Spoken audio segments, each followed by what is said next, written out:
আসসালামু আলাইকুম, আমার চ্যানেলে সবাইকে স্বাগতম।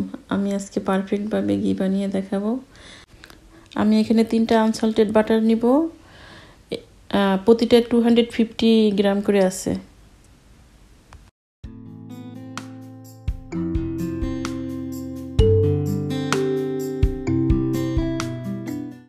আমি এখানে অ্যাড করব পারফেক্ট গ্রান এবং স্বাদের জন্য 2টা ডাবল ক্রিম।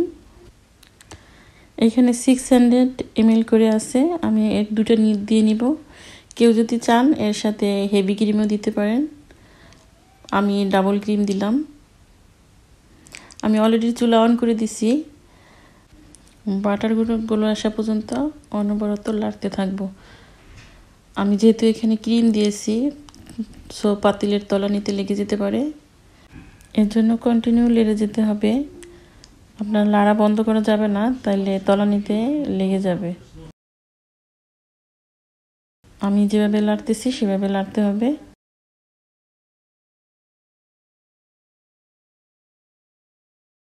এই সময় প্রচণ্ড ছিটতে থাকে, হাতে লাগার সম্ভাবনা থাকে। কেউ যদি চান তাহলে ঢাকনা দিয়ে ঢেকে দিতে পারেন। আমি ফিরে আসছি 5 মিনিট পরে আমার ঘিয়ের এই অবস্থা, তেলগুলি উপরে ভেসে উঠছে।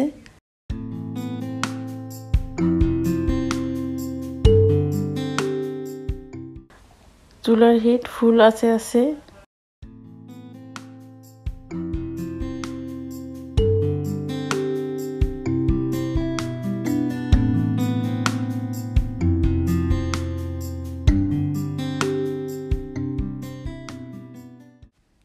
আমি এখন স্প্যাচুলাটা চেঞ্জ করে একটা হার্ড স্প্যাচুলা নিচ্ছি।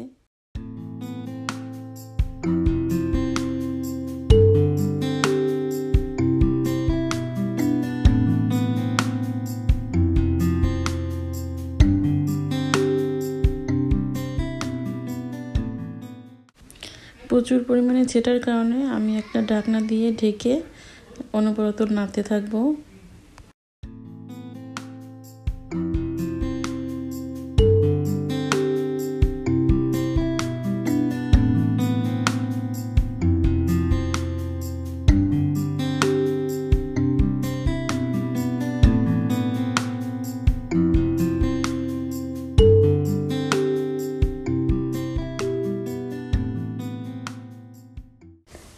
যখন দেখবেন এইভাবে ফোমগুলো উপরে ভেসে উঠছে, এই পর্যায়ে এসে চুলার হিট মিডিয়াম টু লো করে দিতে হবে এবং খেয়াল রাখতে হবে বাটারটা যেন পুড়ে ডার্ক হয়ে না যায়।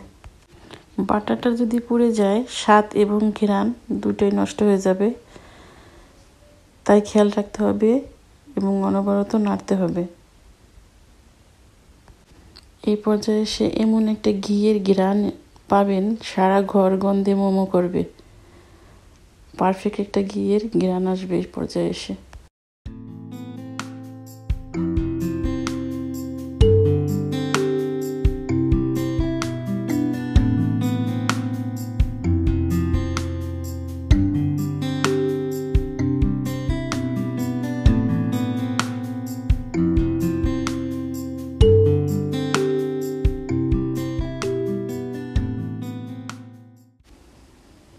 আমার এই পর্যায়ে এসে আমি চুলাটা অফ করে দিব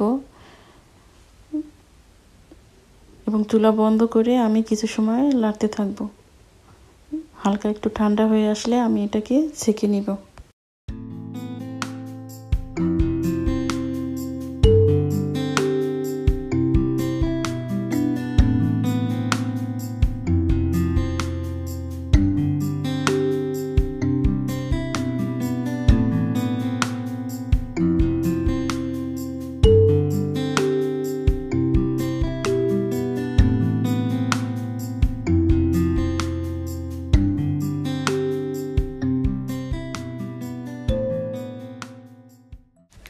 ডাবল ক্রিম দেওয়ার কারণে পারফেক্ট একটা ঘিয়ের ঘ্রাণ এবং স্বাদ পাবেন।